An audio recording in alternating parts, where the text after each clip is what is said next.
का विवाह ब्रह्मा जी के 9 मानस पुत्रों से हुआ और इनके पुत्र हुए भगवान कपिल देव जी, जिन्होंने माता को सांख्य शास्त्र का उपदेश किया, जहां से सांख्य प्रकट हुआ। कपिल भगवान ने अपनी मां को सांख्य उपदेश किया, सांख्य शास्त्र का ज्ञान हुआ। सांख्य क्या है? बहुत विस्तार है, पर सूक्ष्म रूप में मैं आपको समझाऊं तो सांख्य का सार ये है कि अहम सर्वेषु भूतेषु भूतात्मावस्थितः सदा। ये सांख्य का सार है कि सब में ईश्वर को देखना।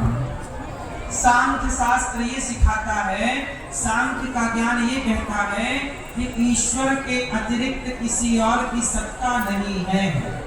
सांख्य भगवान के सिवा किसी की सत्ता को स्वीकार नहीं। जोर से, एक भगवान के सिवा किसी की सत्ता, ना कोई स्त्री है, ना कोई पुरुष, ना कोई पेड़ है, ना कोई पौधा, ना कोई नदी है, ना कोई तालाब, हर रूप में वह एक ही परमात्मा है। ये सांख्य है। सच बताओ, स्त्री है कि नहीं है? भैया, स्त्री होती है? हाँ या ना? स्त्री है कि नहीं? हाँ जी। बोलो मेरी माँ। हाँ है। बोलती नहीं। बोल तो रहे हैं आप। मैया, ओम पीली मैया, मोबाइल चलाने वाली मैया, खड़े होकर मोबाइल चला रही है। बैठ जाओ मेरी माँ। जा रही हो तो जल्दी जाओ, शांति से बैठ लो। ना तुम जा ही रही, वही मटक रही है मेरी माँ बात। ना जा ही रही है, ना आ ही रही।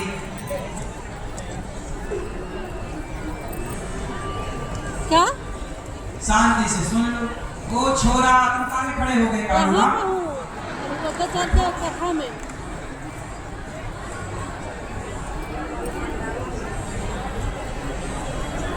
शांति से सुन। क्यों?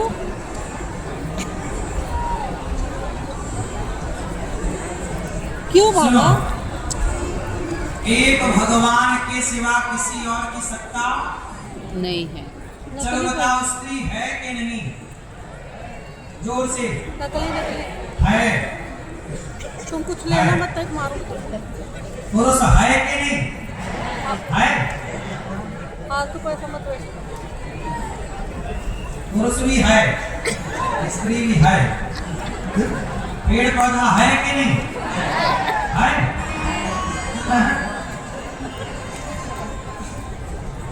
सुनो, एक दिन हमने आपको समझाया था, लेकिन क्या बताएं, फिर समझाना पड़ेगा। भाई तुम आगे पाठ बढ़ने नहीं देते, फिर ले आके घुमा के वहीं खड़ा कर देते हो। कह रहे हो स्त्री है, कह रहे हो पुरुष है। अरे भाई, हमने एक दिन समझाया था ना कि बताओ, घड़ा है कि मिट्टी है? घड़ा है कि माटी है? माटी है। घड़ा है? नहीं। घड़ा में घड़ा नहीं है, माटी ही माटी है। है? घड़ा है? घड़े में घड़ा कहाँ है? तो घड़ा आप रख लो, माटी हमें वापस कर दो, तो घड़ा रह ही नहीं जाएगा। जैसे घड़ा में घड़ा नहीं है, माटी ही तो है। माटी को लोग कहते हैं घड़ा। माटी के आकार को क्या कहते हैं? जैसे घड़े में घड़ा नहीं है, घड़े में क्या है? मिट्टी ही मिट्टी है। जैसे घड़ा में मिट्टी ही मिट्टी है, घड़ा की कोई सत्ता नहीं है, ऐसे स्त्री पुरुष, स्त्री में स्त्री नहीं है, पुरुष में पुरुष नहीं है, वह एक परमात्मा की ही सत्ता है। यदि स्त्री से वो परमात्मा हटा लिया जाए, पंच तत्व हटा लिए जाए, स्त्री का निर्माण 5 चीजों से बना, पृथ्वी जल वायु अग्नि आकाश, पुरुष भी बना, पेड़ पौधा भी बना, तुम सबसे ये 5 तत्व हटा लिए जाए, मतलब 5 तत्व ईश्वर की सत्ता है। यदि ईश्वर की सत्ता हटा ली जाए तो स्त्री में स्त्री कहाँ रहेगी? बोलो हाँ। भैया, आप कितनी चीजों से बनी हो? 5। पृथ्वी जल वायु अग्नि आकाश, और ये 5 और पृथ्वी के रूप में भगवान है, जल के रूप में सत्ता भगवान की है, वायु के रूप में सत्ता भगवान की। तो भगवान की ही पंच सत्ता को पंच तत्व कहते हैं। बोलो हाँ। तो आप उन 5 चीजों से तो बनी हो। बोलो हाँ। तो बताओ, स्त्री है कि भगवान है? तो स्त्री है कि भगवान है? पुरुष है कि भगवान है? भगवान मिट्टी है कि घड़ा है? घड़ा आभूषण है कि सोना है? सोना है। सोने की बात सोना है, आभूषण नहीं है। आभूषण की कोई सत्ता नहीं है। हाँ, व्यवहार में कहते हैं कि आभूषण है। ये व्यवहार में कहा जाएगा कि अंगूठी है, पर यथार्थ में कहा जाएगा कि ये सोना है। बोलो हाँ। सोने की बात मत बताओ ये करिए। क्या है? जोर से कागज, कपड़ा, बोलो मेरी माँ। कपड़ा है, भैया क्या है? कपड़ा है, जोर से कपड़ा, रुमाल। और ध्यान से देखो क्या है? कपड़ा है, क्या? कपड़ा। और ध्यान से देखो क्या है? धागा है, धागा, सूत। और ध्यान से देखो क्या है? देखो, पहले आपको रुमाल दिखा, फिर कपड़ा दिखा, फिर धागा दिखा, फिर रुई दिख गई। रुई रुई रुई रुई। फिर और देखोगे ना तो पेड़ दिखेगा। रुई कहाँ होती है?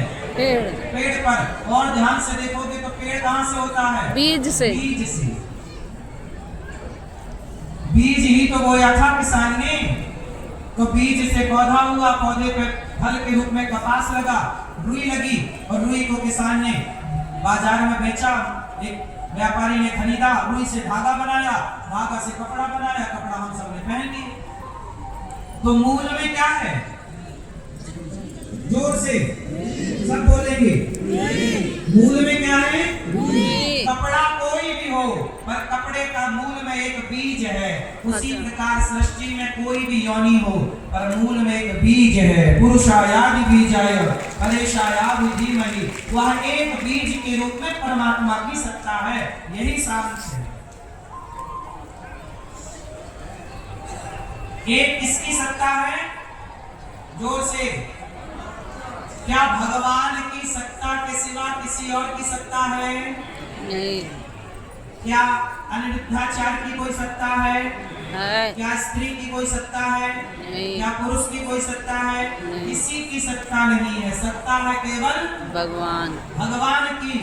तो अज्ञानी कहता है कि स्त्री है, ज्ञानी कहता है कि भगवान है।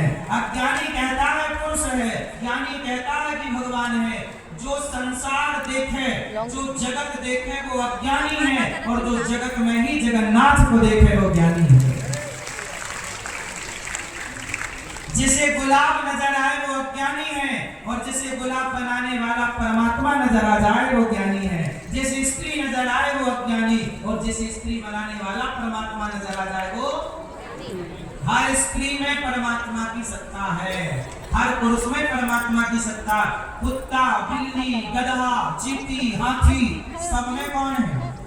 परमात्मा, मेरी माँ। भगवान। नामदेव जी महाराष्ट्र के एक संत हुए हैं। रोटी बना के रखी उन्होंने, और रोटी रखी थी कि अंदर घी की कटोरी लेने गए, और तब तक एक कुत्ता आया, रोटी मुंह में दबा के भागा। और रोटी दबा के भागा तो नामदेव जी घी की कटोरी लेके निकले तो कुत्ता भाग रहा था। नामदेव जी घी की कटोरी लेके पीछे दौड़ गए। प्रभु रुक जाओ, सूखी रोटी ना खाना, आपका दिया घी है, घी तो चुप लो। लोग कहते हैं वो कुत्ता है। नामदेव जी बोले आप कह रहे हो कुत्ता है, पर मैंने रोटी भगवान के लिए रखी थी, तो इस रूप में भगवान ही आकर मेरी रोटियों का भोग लगा रहे हैं। जिसे लोग कुत्ता कह रहे हैं उसे भक्त भगवान कह रहा। मानो तो मैं गंगा माँ हूं, ना मानो तो बहता, मानो तो कण कण में सब में भगवान है, नहीं मानो तो आप कौन? क्यों? तो भगवान कहाँ है? सब जगह वही। अब अज्ञानी कहता है कि नहीं है, नहीं है, तो भाई मानते रहोगे। हम तो कहते ही कि है। हम क्यों कहें कि तुम पुरुष हो? हम कहें कि पुरुष के रूप में भगवान है। हमें एक परमात्मा के सिवा किसी को देखना ही नहीं है। क्यों देखें हम स्त्री, क्यों देखें हम पुरुष? एक साधु जी एक सुंदर स्त्री को देख रहे थे और मुस्कुरा रहे थे, तो बगल में एक खड़ा लड़का बोला, वाह बाबा जी स्त्री देख रहे हो? तो संत बोले, सुन, जो अजर हुए अदब तेरे देखते हैं, वो शेर कत्ल पहले अपना देखते हैं। ना मतलब है तुझसे, न सूरत से तेरी, हम तो सिर्फ कन्हैया तेरी कलम देखते हैं। हम तो ये देख रहे हैं कि जिस परमात्मा ने सुंदर स्त्री बनाई होगी, वो परमात्मा कितना सुंदर है। कोई स्त्री देखता है तो कोई स्त्री को बनाने वाले को देखता है। ये दोनों की अपनी अपनी सोच है। इसलिए कहता हूँ, दृष्टि बदलोगे तो सृष्टि बदल जाएगी। एक कुम्हार था, चिलम बना रहा था। चिलम जानती हो भैया? हाँ जी। भैया वो पंचायती मैया, थोड़ा मौका मिल जाए चालू। भैया काहे खड़ी हो मेरी माँ? कमर में दर्द हो गया ना मेरी माँ को बैठे बैठे। एक्सरसाइज कर लो, सूर्य नमस्कार कर लो, करके जल्दी बैठ जाओ। सुनो, तो क्या कह रहे थे हम आपको?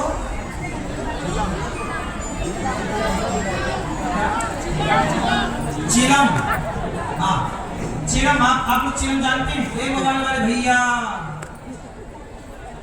चिलम जानते हो? हाँ। चलाते हो क्या? चलाते हो? नहीं? सही बताओ, चिलम पीते हो? हाँ माँ कसम नहीं पीते। भैया आप जानते हो चिलम? जानती हो? चढ़ाती तो नहीं हो? यहाँ बाहर ना बिक रही थी चिलम। हाँ एक दिन मैं चला गया, बोले भाई तुम्हारे भाई से मिलूं, कहाँ है?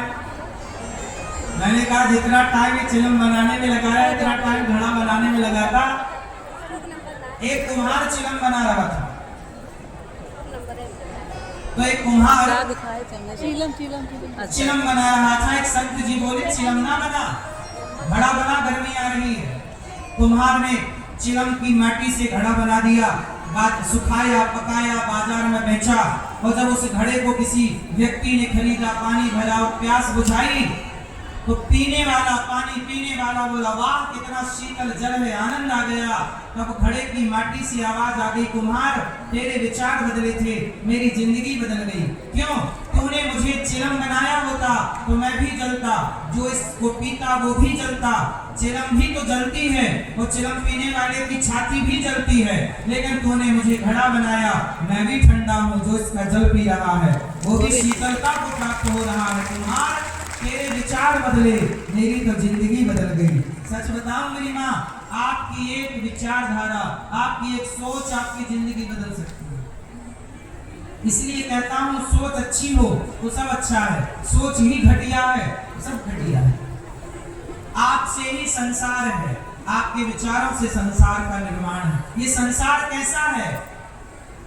आप अच्छे हैं तो अच्छा है, आप बुरे हैं तो बुरा। संसार अच्छा या बुरा नहीं होता, हमारे देखने का नजरिया अच्छा या बुरा होता है। हाँ या ना? इसलिए अपनी दृष्टि बदलोगे तो सृष्टि अपने आप बदल जाएगी मेरी माँ। कपिल भगवान के दिव्य ज्ञान से मां सिद्धा नाम की नदी बनकर बह गई। कपिल देव जी महाराज गंगा सागर चले गए। बाकी तीर्थ बार बार गंगा सागर एक, आज भी गंगा सागर में कपिल देव जी विराजे।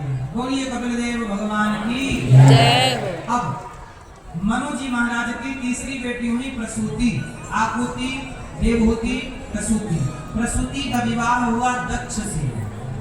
दक्ष, आप लोग जानते हैं दक्ष जी को? हाँ। प्रसूति का विवाह दक्ष से हुआ। दक्ष की सबसे छोटी बेटी का नाम हुआ सती, और सती का विवाह हुआ भगवान शंकर से। सती जी का विवाह किससे हुआ? भगवान शंकर जी। शंकर जी। एक दिन शंकर जी बोले चलो कथा सुनने चलते हैं। पति पत्नी दोनों को कथा सुनना चाहिए, बोलो ना। लेकिन आप लोग दोनों मूवी देखने चले जाती हो, मुन्नी बदनाम हुई, शीला की जवानी। ये बहुत दुख है। कुछ भी अपने पति को मुन्नी बदनाम हुई दिखाओगी तो मुन्नी को देखेगा फिर। इसलिए अपने पति से अच्छे पिक्चर ना दिखवाया करो। मूवी देख देख के बिगड़ गए लोग। हाँ या ना? मूवी देख देख के पता तुम्हारे पति ने क्या सीख ली है? सामने वाली खिड़की में एक चांद का टुकड़ा रहता है। ये सिखाया तुम्हारे पति को मूवियों ने। तो बिगाड़ दिया तुम्हारे पति को। अब वो खिड़की खोले बैठा रहता है। पत्नी बोली क्या कर रहे हो? बोले कपड़े सुखा रहा हूँ। सुखाओ तो उसे नहीं जाना, देख रहा है। तो आपके पति यदि को देखते रहा करो, सामने वाली खिड़की की तरफ ज्यादा ना जाए। अच्छा, बॉलीवुड ने आपके पतियों को बिगाड़ डाला कि नहीं? बात सही है कि गलत है? हाँ। है ना? गुटखा खाना सिखा दिया पतियों को, खूब गुटखा खा रहे हैं। आज तो हमें एक भैया भी मिल गई गुटखा वाली, दांत बोले तो लाल बम। मैंने जवाब भैया तुमने गुटखे की फैक्ट्री चला रखी है।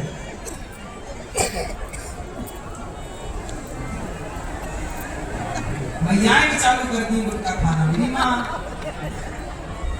तो शंकर जी अपनी पत्नी को लेके कहाँ गए? कथा। एक बार त्रेता युग माही शंभु गए कुंभ ऋषि पाही, संग सती जग जननी भवानी, पूजे ऋषि अखिलेश्वर जानी। अगस्त जी के पास गए शंकर जी, तो अगस्त जी ने प्रणाम किया, भोले बाबा आप आए, हमें तो कृतार्थ कर दिया। भोले बाबा के पांव धोकर अगस्त जी ने पानी पिया, चरण धो के और बिठाया आसन पर। शंकर जी से कहा कैसे आगमन हुआ? शंकर जी बोले नहीं, कथा सुना दो, हमें कथा सुनना है। क्या सुनाओ? कथा। कथा सुनो। देखो शंकर जी भी कथा सुनने गए। अगस्त जी ने सुनाई कथा कि राम जी का प्राकट्य हुआ दशरथ जी के यहाँ, और राम जी प्रकट हुए बाल लीला की। एक दिन क्या हुआ, उनकी पत्नी को रावण ले गया। पूरी कथा सुनाई विस्तार से अगस्त ऋषि। शंकर जी ने सुनी बड़ी श्रद्धा से, और माता सती ने सुनी अश्रद्धा से। और जब कथा में श्रद्धा नहीं होती तो भगवान पे संदेह हो जाता है। अब जब कथा पूरी हो गई तो शंकर जी अगस्त जी को प्रणाम किए, कथा पूरी हो गई, कुछ दान दक्षिणा दिए, महाराज लोग प्रणाम किया, चले। अब शंकर जी चले आकाश मार्ग से, सती मैया संग। अच्छा, उस समय शंकर जी कहां से चले? पंचवटी से गुजरे। पंचवटी में हादसा हो गया। क्या? रावण नाम के एक व्यक्ति आए और उन्होंने सीता मैया का अपहरण कर लिया। सीता कौन है? राम जी की धर्म पत्नी। राम जी गए थे मारीच के पीछे, मारीच मृग बन के आया। सीता मैया को भी ना आजकल सोना चाहिए, सोने का मृग ले आओ। आप लोग अपने पति से सोना की डिमांड तो नहीं करती हो? ज्यादा सोना का ना मांगा करो मेरी माँ। सीता मैया सोने मांगी तो रावण ले गया। 1,60,000 में हो गया महाराज जी सोना। सीता मैया बोली सोने का मृग चाहिए। राम जी समझाए कि सोने वाले का कोई मृग नहीं होता, पर माता सती वो समझ में नहीं। अच्छा, माता सती सोने के मृग के चक्कर में क्यों पड़ गई? क्यों आप बताओ। सती नहीं, सीता। पहले ये बताओ, वो जो सोने का मृग था वो कौन था? मारीच। कौन था? मारीच। भैया कौन था? मारीच। मतलब वो सोने का मृग नकली था। बोलो हाँ। अच्छा, सीता मैया जो सोने के मृग में मोहित हो गई, ये सीता मैया असली सीता है कि छाया सीता? छाया। कौन? हाँ, ये सीता भी छाया सीता है। असली सीता कहाँ है? असली सीता मैया अग्नि में वास कर रही है। और ये जो सीता मैया है ये कौन है? यह वेदवती। इन सीता का नाम क्या है? वेदवती नाम की एक स्त्री जो ब्रह्मा जी की पुत्री कही जाती है। हिमालय में इन्होंने तपस्या की और तपस्या करके कहा कि हमें पति रूप में राम चाहिए। तो कहा कि राम का विवाह तो हो गया है, पर कुछ समय के लिए आपको राम की पत्नी होने का सौभाग्य मिलेगा।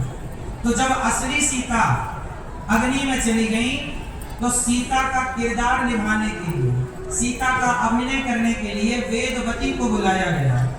यही है माया सीता, छाया सीता, कुछ भी आप नाम देते हैं। ये छाया सीता आई और सीता बन गई। चूंकि छाया सीता नकली सीता है ना, वेदवती सीता बनी तो नकली सीता नकली सोने के मृग में मोहित हो गई। और जब मोहित हुई तो राम जी से कहा कि चाहिए। राम जी गए और मारीच ने माया रच दी लक्ष्मण जी को आवाज लगा दी मरते समय। सीता मैया ने कहा कि जाओ, लक्ष्मण राम पे संकट है। खूब समझाया लक्ष्मण जी ने कि भगवान पे संकट नहीं हो सकता, क्योंकि मारीच को जब राम जी ने बाण मारा तो मारीच ने जोर से क्या चिल्लाया, आ लक्ष्मण। तो सीता मैया को लगा राम जी पे संकट है। सीता मैया ने लक्ष्मण जी को कहा जाओ। लक्ष्मण जी बोले कोई संकट नहीं है, वो भगवान है। पर नहीं मानी सीता मैया, बोली जाओ। लक्ष्मण जी को बहुत भला बुरा कह दिया और सीता मैया ने भेज दिया।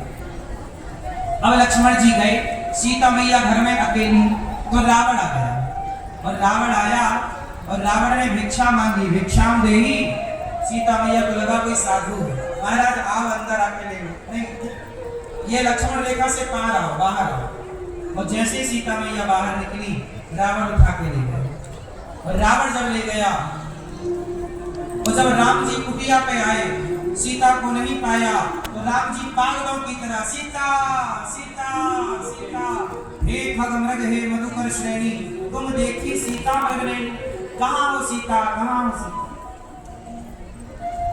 जब राम सीता माँ के वियोग में पागलों की तरह खोज रहे, तब शंकर जी ने, अब शंकर जी और सती माता कथा सुन के जा रहे थे, तो शंकर जी ने देखा कि राम पागलों की तरह सीता सीता चिल्ला रहे हैं। तो शंकर जी तो समझ गए कि ये राम की लीला है और राम लीला कर रहे हैं। प्रणाम किया, जय हो आपकी, जय सच्चिदानंद जगदीशा, हे सच्चिदानंद स्वरूप परमात्मा, आपको मैं प्रणाम करता हूँ। शंकर जी ने तो किया प्रणाम। अब माता सती बोली कि प्रभु ये कौन है? शंकर जी बोले ये भगवान है, जिनकी आपने कथा सुनी है वही। सती माता बोली ना, ये भगवान नहीं हो सकते। अच्छा, माता सती को भगवान राम पर संदेह हो गया। क्यों संदेह हो गया? क्योंकि माता सती ने कथा अच्छे से नहीं सुनी थी। और जब आप लोग कथा ध्यान से नहीं सुनते तो भगवान पर संदेह हो जाता है। इसलिए कहता हूं कि कथा यदि आप ध्यान से सुनने लग जाएंगे तो भगवान पर कोई डाउट, कोई संदेह रह ही नहीं जाएगा।